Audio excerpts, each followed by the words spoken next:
আসসালামু আলাইকুম রহমতুল্লাহি।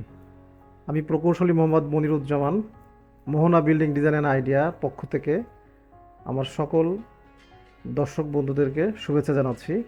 আজকে আমি আপনাদের সামনে একটা 12তলা বিল্ডিংয়ের ষষ্ঠ তলার ছাদ ঢালাইয়ের কাজের কিছু ফুটেজ দেখানোর চেষ্টা করব।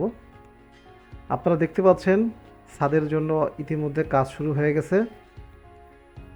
বন্ধুরা, এখানে যখন কাজটা চলবে তখন বেশ কিছু বিষয় খেয়াল রাখতে হয়। আমাদের এখানে প্রজেক্ট ইঞ্জিনিয়ার আছেন, উনি খুবই দক্ষতার সাথে কাজগুলো করার চেষ্টা করতেছেন। আপনারা দেখতে পাচ্ছেন ভীমে ভাইব্রেশন হচ্ছে।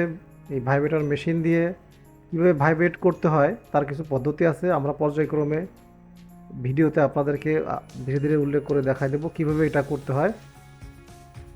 এটা বেশ বড় ছাদ, প্রায় 8,500 স্কোয়ার ফিটের উপরে বিল্ডিংটার ছাদ কাস্টিংটা হচ্ছে।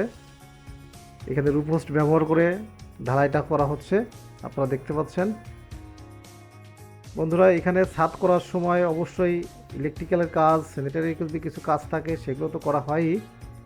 এরপর যখন ছাদের কাজটা চলতেছে বেশ কিছু পদ্ধতিগত বিষয় অনুসরণ করে ছাদের কাজটা করা হয়। এখানে লেভেলিংয়ের বিষয় আছে। তো ঠিক আছে, আপনারা ভালো থাকবেন। পরবর্তীতে ইনশাল্লাহ নতুন নতুন ভিডিও আপনাদেরকে জানানো হবে। Thanks for watching. Please subscribe now.